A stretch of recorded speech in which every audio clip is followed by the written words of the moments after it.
하나님 말씀 출애굽기 14장 보겠습니다.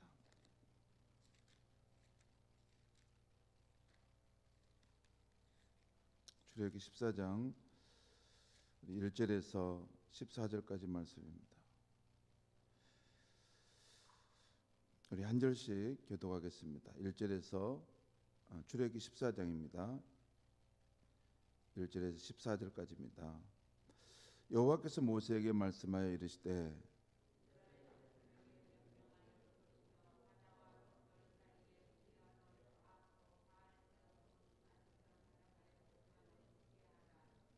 바로가 이스라엘 자손에 대하여 말하기를 그들이 그 땅에서 멀리 떠나 광야에 갇힌 바 되었다 하리라.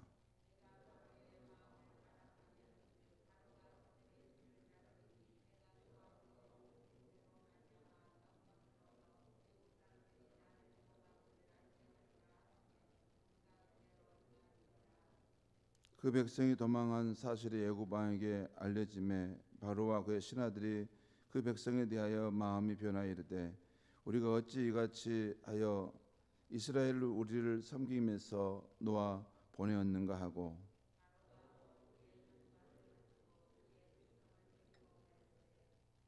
선발된 병거 600대와 애굽의 모든 병거를 동원하니 지휘관들이 다 거느렸더라.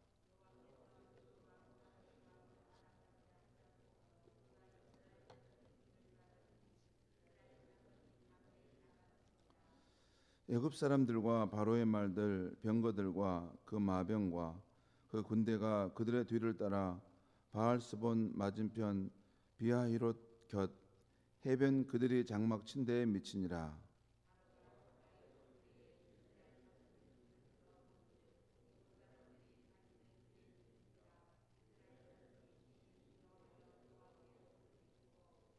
그들이 또 모세에게 이르되 애굽에 매장지가 없어서 당신이 우리를 이끌어내어 이 광야에서 죽게 하느냐 어찌하여 당신이 우리를 애굽에서 이끌어내어 우리에게 이같이 하느냐.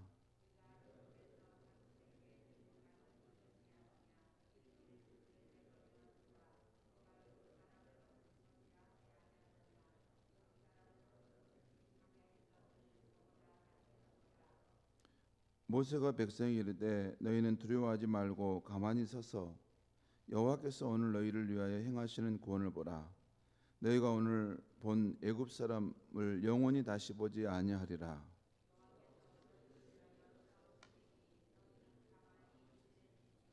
아멘. 오늘 아침의 말씀의 제목은 삶이 우리의 기대와 달리 갔을 때 우리의 바램과 다른 방향으로 갔을 때 그때 우리는 어떻게 해야 하는가 하는 것입니다.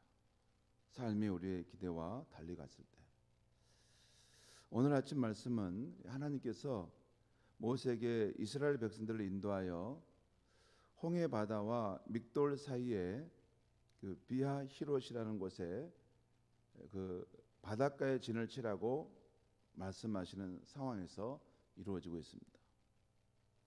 이스라엘 백성들이 바닷가 앞에 진을 치게 하신 것은 만약 적이 공격이 왔을 때 도망갈 수 없는 퇴로가 없는 막다른 위치에 진을 치는 것이기에 위험한데도 그렇게 하라 하신 것입니다. 그렇게 하신 하나님의 깊은 뜻이 있습니다. 애굽의 바로 왕과 그의 군대를 심판하심으로 하나님의 영광을 나타내겠다는 것입니다. 오늘 말씀 이 4절과 7절의 그 말씀을 제가 하나씩 읽어보겠습니다. 4절부터 보겠습니다. 내가 할 때 내가는 하나님을 말합니다. 바로의 마음을 완악하게 한즉 바로가 그들의 뒤를 따르리니 내가 그와 그의 온 군대로 말미암아 영광을 얻어 애굽 사람들이 나를 여호와인 줄 알게 하리라 하시매 무리가 그대로 행하니라. 이 말씀은 이스라엘 백성이 그렇게 행했다라는 것입니다. 표준세 번역은 그렇게 번역하고 있습니다. 5절입니다.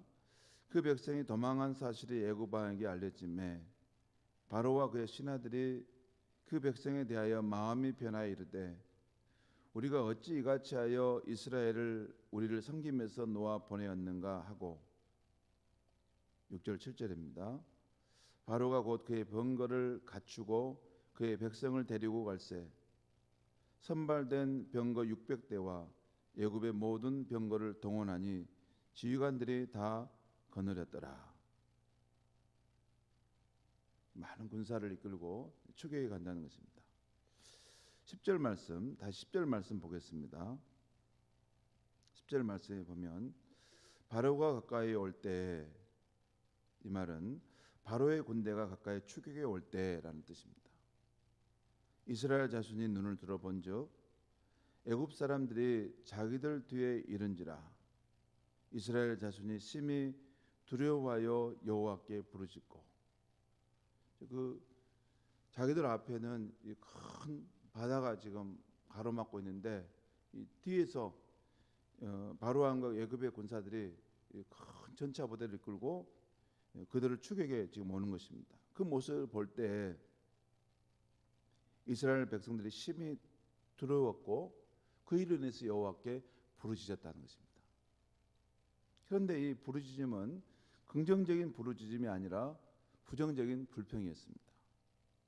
그 다음 부분에 그들이 모세에게 불평하는 내용이 나오는데, 왜 가만히 있는 우리를 이 광야까지 나오게 해서 죽게 하느냐? 우리가 그냥 애굽 사람의 종이 되어 살았으면 더 좋았을 텐데 하면서 불신앙과 불평의 말을 합니다. 자, 이에 대해서 하나님께서 행하시는 일들을 한번 보겠습니다. 13절 14절 말씀 한번 보겠습니다. 제가 읽겠습니다. 모세가 백성에게 이르되 너희는 두려워하지 말고 가만히 서서 여호와께서 오늘 너희를 위하여 행하시는 구원을 보라. 너희가 오늘 본 애굽 사람을 영원히 다시 보지 아니하리라. 여호와께서 너희를 위하여 싸우시리니 너희는 가만히 있을지니라.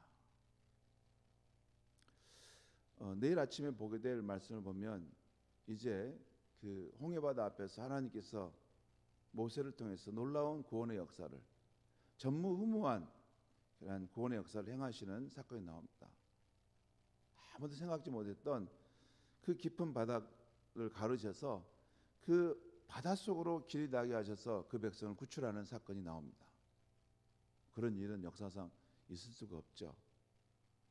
뭐 이게 여러분 한두 명이 그 길을 지나갔다면 모르지만 어제 우리 보았지 않습니까? 장정만 60만 명, 그 여자와 아이들까지 포함한 거의 200만에 가까운 인파가 그 지나갈 그 길을 거기에 그 바다를 가르셔서 그 가운데 굳은 땅을 만드셔서 그 길을 내셨다는 것입니다. 만약에 바다 길을 가르셨더라도 거기가 뭐 진창이 된 땅이면 어떻게 갈 수 있겠어요?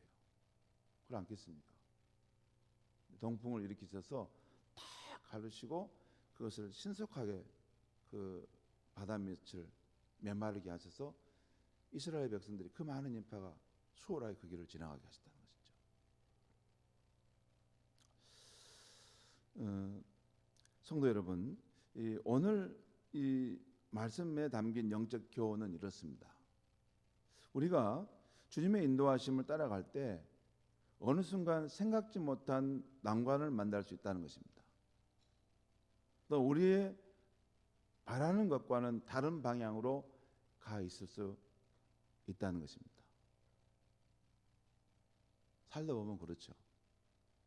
그런데 그때가 참 중요한데, 그때는 우리가 우리를 향한 주님의 깊은 계획과 뜻을 다 알 수 없기 때문에 성급하게 불평하지 않아야 한다는 것입니다. 우리만 사는 게 아닙니다. 우리를 어렵게 하는 문제들만 있는 것은 아닙니다.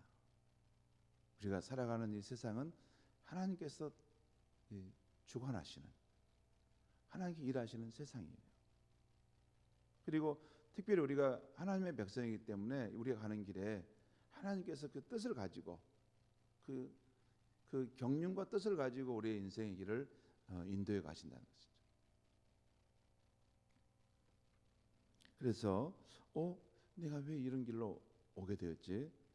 이건 내가 원하는 것이 아닌데, 그런 상황에 처했다 하더라도 쉽게 불평하기보다는 이 길에 하나님의 어떤 계획과 뜻이 없을까 꼭 다시 성찰해 보라는 것입니다. 자, 우리가 생각지 못한 그런 어려운 상황으로 또 우리의 발행과는 다른 방향으로 가게 되었을 때, 그럼 우리는 어떻게 해야 합니까? 오늘 13절에 모세를 통해 주신 말씀에 우리가 행해야 할 길, 우리가 살 길이 분명하게 나와 있습니다. 13절 말씀의 내용을 제가 근거로 해서 설명드리겠습니다. 첫째는 너희는 두려워하지 말고 가만히 있으라. 이 말씀은 당황하지 말고 즉흥적으로 반응하지 말고 가만히 있어 보라는 것입니다. 그 말 아닙니까? 두려워하지 말고 가만히 있으라. 그 말은 너희가 즉흥적으로 반응하지 말고 가만히 있어 보라는 것입니다. 두 번째는 그러면서 너희는 너희를 위하여 행하실 여호와의 구원을 기다려 보라는 것입니다. 그리고 세 번째는 그러면 여호와께서 너희를 위하여 여기서 싸우신다고 했는데 너희를 위해서 일하시는 상황을 보게 될 것이라는 것입니다. 그게 오늘 메시지의 핵심입니다. 성도 여러분, 살다 보면 우리의 삶이 생각지 못한 방향으로 갈 때가 있습니다. 우리의 삶이 바라는 방향과는 다르게 갈 때가 있습니다. 내가 이것은 의도하지 않았는데 내가 왜 이런 길을 지금 오고 있는 것이지? 이건 내가 피하고 싶은데 왜 이런 상황이 내게 처한 거지? 그럴 때가 있지 않습니까? 그리고 그 상황이 우리가 아무것도 할 수 없는 상황일 때가 있습니다. 그렇죠?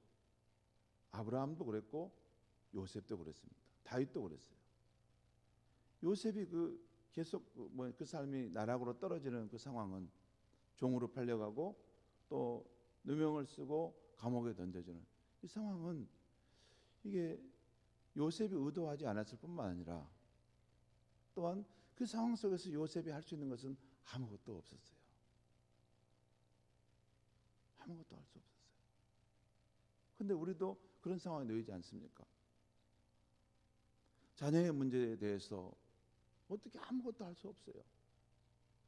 이게 자녀의 문제를 풀어주고 싶은데 내가 할 수 있는 건 아무것도 없어요. 또 사업의 문제도 그렇지 않습니까? 또 내 자신의 문제에 대해서도 내가 이걸 좀 벗어나고 싶은데 아무것도 할 수 없는 그런 때가 있어요. 물론 그때 그런 상황이 내가 지은 죄로 인한 것이면 얼른 주님께 회개하고 돌이키면 됩니다. 죄의 문제로 인한 것이면 주님께 회개하고 돌이키면 돼요. 그런데 내게 그런 큰 잘못이 없는데 삶이 우리를 속이는 것 같은 어려움에 처할 수가 있다는 것입니다. 나는 정직하게 살았는데, 나는 주를 위해서 지금 잘 가고 있는데 삶이 어떻게 이럴 수가 있을까? 삶이 우리를 속이는 것 같은 어려움에 처할 수가 있습니다. 그러면 그때는 오늘 모세를 통해 주신 말씀대로 해보라는 것입니다. 그 즉흥적으로 반응하지 말고 힘들어도 좀 참으면서 걸어가 보라는 것입니다. 주님의 어떤 계획과 뜻이 있겠지 하면서 말이죠. 그리고 잠잠히 주님이 나를 위해 행하실 구원을 기다려 보라는 것입니다. 그러면 어느 때가 되면 주님이 일하시는 상황을 보게 된다는 것입니다.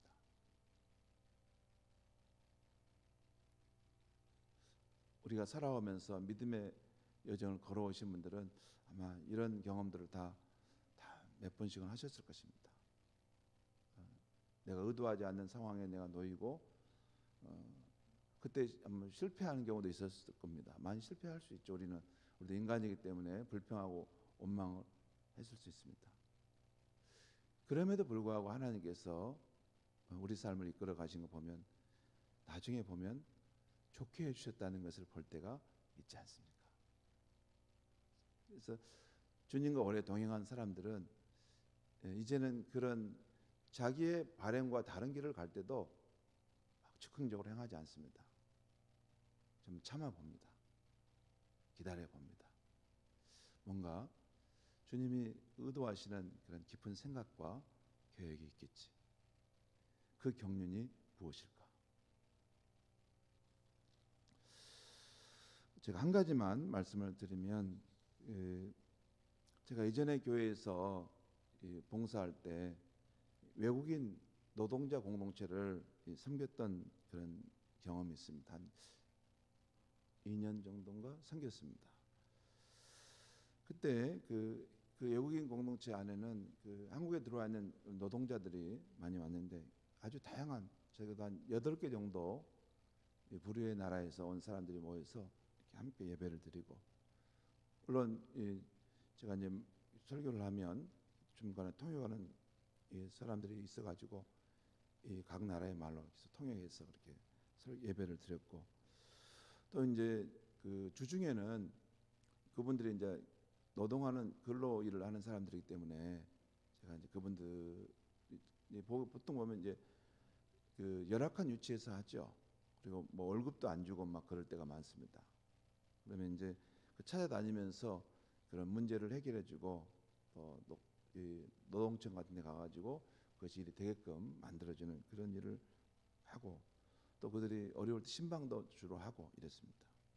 그런데 한 번은 무스타파라는 인도 사람인가 할 텐데, 그가 제게 와서 그 자기 비자 체류 기간을 연장하지 못해서 이제 자기가 불법 체류자가 되었다고 하면서 도와달라고 하는 것이에요. 제가 들어보니 그 주인이 갱신해 주기로 했는데 그 약속 날짜를 지키지 않아서 그것이 이 기간이 넘어가 가지고 불법으로 돼버린 것입니다. 본인이 그 외국인 그 고용 관리 거기에 가서 몇 번 사정했는데 안 됐는가 봅니다. 그래서 제게 왔어요. 그래서 저희 사역팀들과 함께 논의하다가 목사님이 그래도 한번 이걸 개입하셔야 되겠습니다 해서 제가 그 고양시 노동센터에 가서 그 친구랑 같이 가서 사정을 했습니다. 그런데 그 직원들이 이 사안은 구제 대상이 안 된다고 하면서 끝까지 안 해주는 것입니다. 근데 제가 쉽게 물러나지 않죠. 제가 하도 그분들께 여러 번 찾아가고 또 끈질기게 찾아가서 사정을 해서 그런지 그분들의 업무가 방해되었나 봅니다. 그러자 그 고용센터의 가장 높은 센터장이 저 안에서 이렇게 계속 제가 그 직원과 사정하면서 막 이야기하는 걸 보고 성가셨는지 직접 나오시는 거예요. 나와서 무슨 일 때문에 그러시냐고 저한테 묻는 것입니다. 제가 그래서 다시 그 사항을 짧게 좀 말씀드렸어요. 그랬더니 그분이 들으시면서 아니 안 됩니다. 안 됩니다. 그러면서 안 되는 것인데 왜 자꾸 그것을 요구합니까? 그러는 거예요. 그러면서 저와 그 무스타파를 밖으로 나가라고 하는 것입니다. 여러 사람이 보는데. 그래도 아무튼 그런 부끄러움을 당하고 저와 그 무스타파가 밖으로 쫓겨 나왔습니다. 그때 제가 그 친구를 자기 집으로 차를 태워주면서 가면서 위로의 말을 해주었습니다. 따뜻하게. 그리고 그때 하나님께 불평하는 마음이 될 수 있었는데 왠지 모르게 찬양을 하고 싶었습니다. 그래서 제가 무스타파 우리 함께 찬양하자. 물론 제 옆에 타고 있었으니까. 그래서 차 타가면서 우리가 영어로 가르쳤던 감사해요 주님의 사랑. Thank you Jesus for your love to me. Thank you Jesus for your grace so free. 같이 둘이 찬양하면서 갔어요. 참 그때 인간적으로 마음은 굉장히 아팠지만 찬양하면서 주님이 주시는 그런 위로를 함께 나누고 갔습니다. 그렇게 하고 시간이 지났어요. 그 후에 그런데 아주 기이한 일이 있었습니다. 참 기이한 일이에요. 그 무스타파가 찾아와서 목사님 모든 일이 다 잘 됐어요. 다시 비자가 연장됐어요. 사정을 물어봤더니 출입국 관리국에서 새로운 위에 이 정부의 지침이 나왔는데 언제부터 언제까지 이런 비자가 어떻게 이게 뭐가 문제가 돼가지고 이게 비자가 연장이 안 되고 끝나버리는 경우는 이걸 다시 구제해 주십시오라고 하는 공문서가 내려왔는가 봐요. 근데 그게 한 달 정도 기간입니다.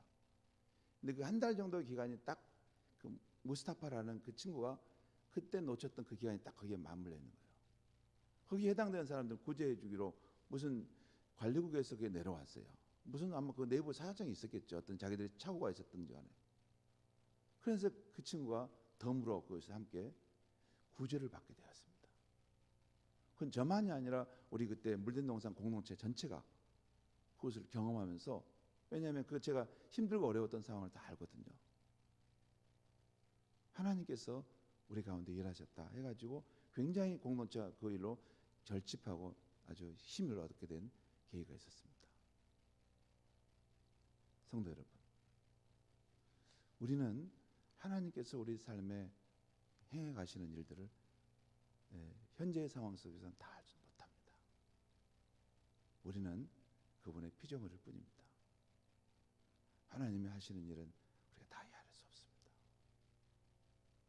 우리가 어떤 일을 만났을 때 우리의 바람대로 안 됐다고 너무 즉흥적으로 반응하고 실족할 필요가 없습니다. 좀 기다려 보셔야 됩니다. 참고 힘들어도 참고 기다려 보십시오.